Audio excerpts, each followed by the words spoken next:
marijuana use. So this is a very interesting figure that represents the summaries of surveys that have been taken every year or every other year over a period of time in recent US history.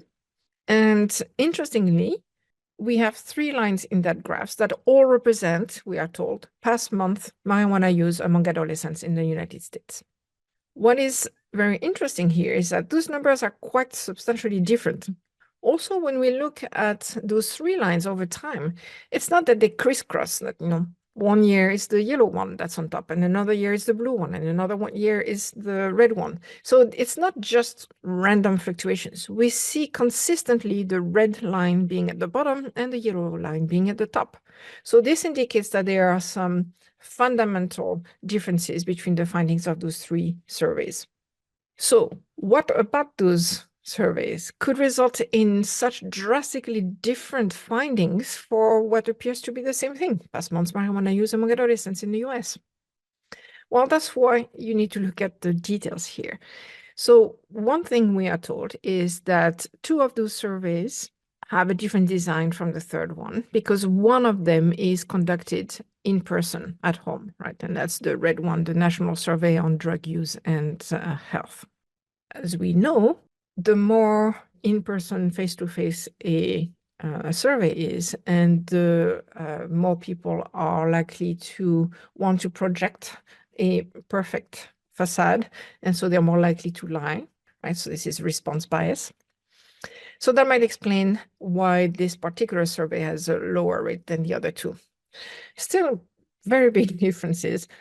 So the other thing we notice, and that's a very important one here, is that the actual definition of adolescence is somewhat substantially different for each of those surveys. So they're all surveys of adolescents, but the yellow one surveys adolescents who are grades 9 through 12.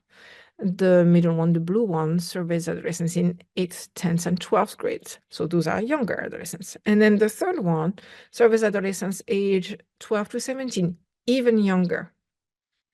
And one thing that we do know is that actually marijuana use increases with age within that age range. So for adolescents, the younger they are, the less likely they are to have used marijuana in the past month.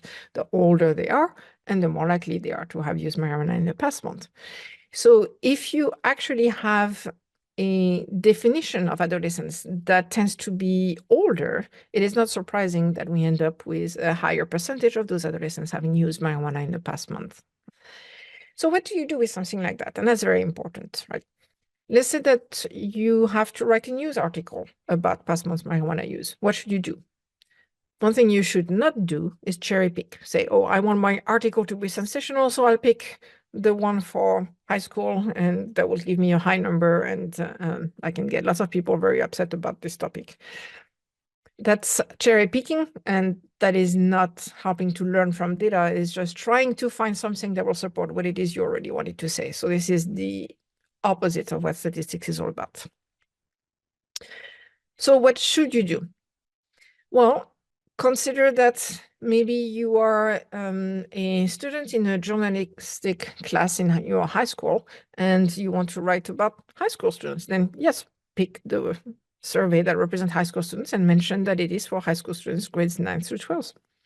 If you do not have a very specific definition of adolescence for the purpose of your study, then mention that the rates of past months marijuana use range from lows of about 7% to lows of about 23%, depending on whether you're looking at younger adolescents or older adolescents.